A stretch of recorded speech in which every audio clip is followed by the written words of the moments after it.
अब एक सवाल आपके बारे में और आपके परिवार के बारे में। आपने अक्सर लोगों को यह कहते हुए सुना होगा कि फ्यूचर का ज्यादा टेंशन नहीं लेना चाहिए, यानी भविष्य के बारे में तनाव नहीं लेना चाहिए, जो होगा देखा जाएगा। लेकिन ये एक तरह की बहुत लापरवाह सोच है जिसका असर आपके आने वाले कल पर पड़ता है। ये बड़ी अजीब सी बात है कि हमारे देश में लोग छुट्टियां मनाने की जबरदस्त प्लानिंग करते हैं, इंटरनेट पर हॉलिडे पैकेजेस सर्च करते हैं। लोग ये भी प्लान करते हैं कि ऐसी कंपनी का मोबाइल खरीदा जाए जिसमें नए जमाने के फीचर्स हों, वो लंबे समय तक चले और सस्ता भी हो। डिनर कहां करना है, कौन सी कार खरीदनी है, मकान कहां पर खरीदना है, इस सब के बारे में लोग गहरी रिसर्च करते हैं। यानी हमारे देश के लोग अपनी मौज मस्ती और लाइफस्टाइल की प्लानिंग तो करते हैं, लेकिन अपने भविष्य की कभी कोई प्लानिंग नहीं करते। उन्हें लगता है कि भविष्य की चिंता करने के चक्कर में वर्तमान खराब हो जाता है, लेकिन इस सच को और इस सोच को बदलने की जरूरत है। रिजर्व बैंक ऑफ इंडिया की एक रिपोर्ट के मुताबिक भारत के सिर्फ 13% लोग ही अपने रिटायरमेंट के लिए सेविंग करते हैं, यानी बचत करते हैं, जबकि 10% लोग अपने रिटायरमेंट के बारे में सिर्फ प्लानिंग ही करते रह जाते हैं, जमीनी स्तर पर कोई बड़ा निवेश नहीं करते। जबकि भारत के 77% लोग अपने रिटायरमेंट के बारे में सोचते तक नहीं। हो सकता है कि आप भी ऐसे लोगों में से एक हों। अपने रिटायरमेंट के बारे में कोई तैयारी न करने की वजह से हमारे देश में 60 साल की उम्र हो जाने के बाद भी करीब 50% बुजुर्गों को काम करना पड़ता है। इस उम्र में अक्सर लोग आराम की जिंदगी जीना पसंद करते हैं, लेकिन दुख की बात यह है कि अपने जीवन यापन के लिए उन्हें इस उम्र में भी काम करना पड़ रहा है। ये आंकड़े आपको ये बताते हैं कि भारत में बड़ी संख्या में लोग अपनी निजी आर्थिक सेहत को दांव पर लगाकर पूरा जीवन जीते हैं। ये एक तरह का आर्थिक टाइम बॉम्ब है जो 60 साल की उम्र के बाद जाकर फटता है। इससे बचने के लिए अक्सर 50-30-20 वाला फॉर्मूला बताया जाता है। आज हम आपको समझाएंगे 50-30-20 वाला फॉर्मूला क्या होता है। अगर आप चाहें तो इस फॉर्मूले को अपना सकते हैं, लेकिन भारत के लोग अपनी आदतों और मजबूरियों की वजह से इस फॉर्मूले से हमेशा दूर भागते हैं। यह बड़ा सीधा सा फॉर्मूला है। टैक्स चुकाने के बाद अपनी कमाई का 50% हिस्सा अपनी जरूरतों पर खर्च कीजिए। इसके बाद 30% हिस्सा अपनी इच्छाओं पर खर्च कीजिए और बाकी का 20% हिस्सा अपनी सेविंग्स में लगाइए, यानी बचत कीजिए।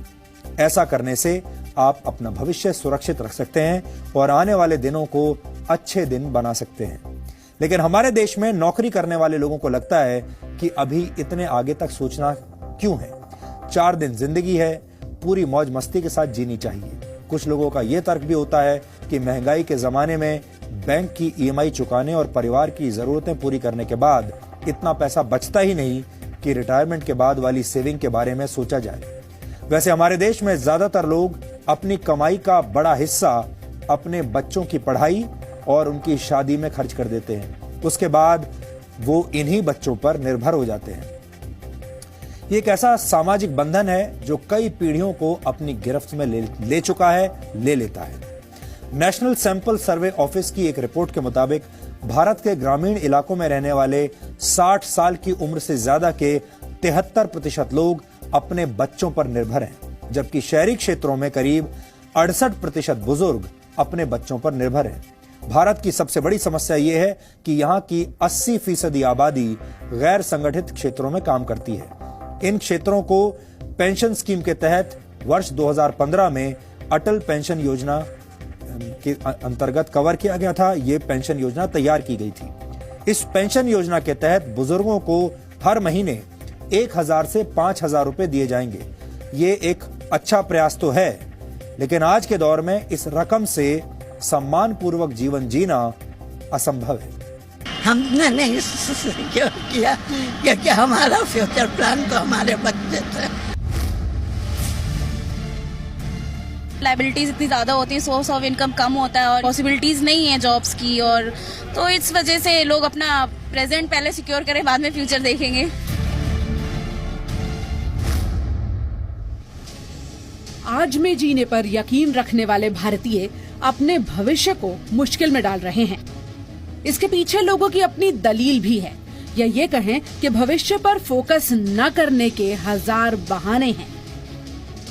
लेकिन इस बात को समझने की जरूरत है कि आपकी दलील और तर्कों से भविष्य को सुरक्षित नहीं किया जा सकता। अपने बेहतर भविष्य के लिए आपको बचत करनी ही पड़ेगी, वरना आपकी ये लापरवाह सोच आने वाले कल पर बहुत भारी पड़ेगी। मौजूदा दौर में भारत के 60 वर्ष की उम्र के बुजुर्ग अपनी जिंदगी को जीने के लिए आज भी काम कर रहे हैं। RBI's report, RBI's household financial savings report, only about 24% population actually lays emphasis on planning for retirement. इसका मतलब है कि a large part, almost 76%, actually does not even plan for retirement. महंगाई के जमाने में बैंकों की किश्त भरते हुए परिवार का खर्च चलाना भले ही मुश्किल काम हो, इसके बावजूद ऐसे लोगों की संख्या भी बहुत है जो अपने भविष्य के बारे में ज्यादा सोचते ही नहीं। इसके अलावा भारत में आज भी लोग अपने बच्चों को अपना इन्वेस्टमेंट प्लान मानकर पूरी कमाई उनके भविष्य के लिए खर्च कर देते हैं। ये वो लोग हैं जिन्होंने वक्त रहते फ्यूचर को नजरअंदाज किया और जब वही फ्यूचर प्रेजेंट बनकर सामने आ गया तो बेबस हो गए और अब गुजारे के लिए बूढ़ी हड्डियों को काम करना पड़ रहा है। कौन रहेगा ये? सबको तो घर पकड़ना है। क्यों है यहाँ? अब एक मजबूरी है, लड़की की शादी करना है, लड़का की शादी करना है, किसके यहाँ पर कर्जा करने जाएंगे? मकान बनाया है, उस समय कर्जा जो हुआ तो कर्जा तो सधारे करेंगे ना। ये दिल्ली में रहने वाले अमरनाथ यादव हैं। 67 साल की उम्र में आज भी काम करते हैं। इस उम्र में अक्सर लोग आराम की जिंदगी की उम्मीद करते हैं, लेकिन अमरनाथ अपने भविष्य के लिए कुछ प्लान नहीं कर पाए। अपने बेटे को ही अपना इन्वेस्टमेंट मानकर जो कुछ जमा पूंजी थी वो उसकी पढ़ाई और शादी पर खर्च कर दी। लेकिन अब बेटे की इतनी कमाई ही नहीं है कि वो पूरे परिवार का गुजारा चला सके, इसीलिए अमरनाथ को भी इस उम्र में भी काम करना पड़ रहा है। हालांकि सरकार की तरफ से 2500 रुपए की वृद्धावस्था पेंशन मिलती है, लेकिन उससे गुजारा नहीं चलता, इसीलिए ट्यूशन पढ़ाकर कुछ पैसे कमा लेते हैं। थोड़ा बहुत कमाना तो खैर अभी यूँ पड़ेगा कि भाई मेहनत नहीं करोगे तो पूरा खर्चा ये आएगा कहाँ से। बच्चे इतने सपोर्ट कर नहीं पाते, खुद ही थोड़ा बहुत ये पेंशन मिल जाती है, थोड़ा बहुत इधर उधर अपना काम धंधा देख लेते हैं, उसी से काम चल जाता है। और क्या चाहिए तो अब यही समय के हिसाब से कि भाई बड़े बूढ़े भी अपने खुद ही थोड़ा बहुत इंतजाम करके रखें तो ज़्यादा बेहतर है। किसी के ऊपर भरोसे न रहा जाए, क्योंकि कोई मदद मांगे से मदद मिलती थोड़ी ही है, क्योंकि बच्चे अपने ही खर्चे पूरे नहीं कर पाते। परिवार की जरूरतों को पूरा करने के चक्कर में ज्यादातर माता पिता अपने भविष्य को खतरे में डाल रहे हैं। भारत में रिटायरमेंट प्लान न करने की कई वजहें हैं, लेकिन इनमें सबसे पहली वजह यह है कि लोग अपने बच्चों में ही अपना भविष्य देखते हैं और जब बच्चे उनका ये सपना तोड़ देते हैं तो बुढ़ापे में काम करना पड़ता है। बड़ा फैक्टर है कि हमारा परसेप्शन क्या है फैमिली सिस्टम्स को लेके। सो वो जो एक परसेप्शन बना हुआ है that you know my child will take care of me and I don't need to invest, वो एक बहुत बड़ा रोल प्ले करता है हमारे डिसीजन में। तो कहीं ना कहीं हम कलेक्टिव अप्रोच रखते हैं जिसमें हमें ये लगता है कि हम करें और हमारा पूरा का पूरा फैमिली उसको शेयर करे और हम उसे चला लेंगे। But then at the end of the day the joint system is converting into nuclear system, क्योंकि ये ट्रांजिशन फेज है एंड लोग अपनी जो उनकी पुरानी एक सोच चली आ रही है वो उसके हिसाब से प्लान करते हैं या डिसीजंस लेते हैं। सो परसेप्शन का बहुत सिग्निफिकेंट रोल है हमारे इन्वेस्टमेंट डिसीजंस पे।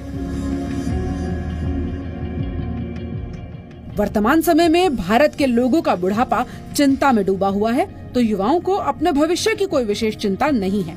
इसीलिए जरूरी है कि आज में जिया तो जाए, लेकिन आज के साथ साथ अपने आने वाले कल को सुरक्षित करना भी आप ही की जिम्मेदारी है। कविता शर्मा, जी मीडिया। एक बहुत ही अजीब विरोधाभास है कि जिस भारत ने पूरी दुनिया को बचत करने की सीख दी, वहां के लोग आज बचत करने में बहुत पीछे हैं। चाणक्य ने कहा था कि व्यक्ति को कभी भी सारा धन खर्च नहीं करना चाहिए, क्योंकि बुरा वक्त कभी भी आ सकता है। ऐसे समय में आपके द्वारा बचाया गया संचित धन ही आपकी मदद करता है। जो व्यक्ति धन संचित करने में विश्वास रखते हैं वो कभी भी असफल नहीं होते। लेकिन अब यह धारणा बदल गई है। आजकल लोग अपने क्रेडिट कार्ड्स के जरिए अपनी जरूरतें पूरी करते हैं और उधार लेकर अपने शौक पूरे करते हैं। ये एक हानिकारक सोच है। आपको इसे तुरंत बदलना होगा।